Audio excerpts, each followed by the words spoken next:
તો ગૃહ રાજ્યમંત્રી હર્ષ સંઘવીએ મોડી રાત્રે નર્મદા પરિક્રમા કરી ધન્યતા અનુભવી। તેઓ નર્મદા જિલ્લામાં કીડી-માકુડી ઘાટ પહોંચ્યા, જ્યાંથી તેમણે પરિક્રમા શરૂ કરી।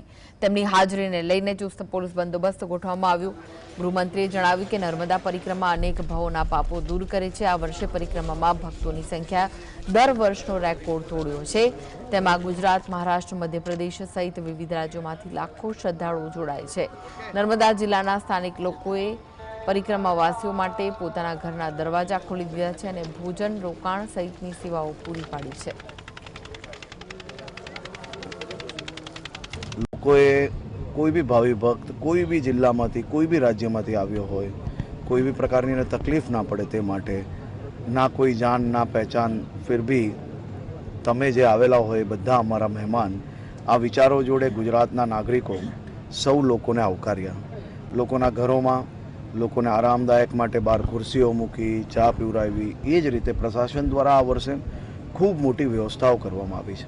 આપ જોઈ શકો છો કે નર્મદા જિલ્લામાં ખૂબ મોટી સંખ્યામાં લોકો આ વર્ષે આ પરિક્રમાની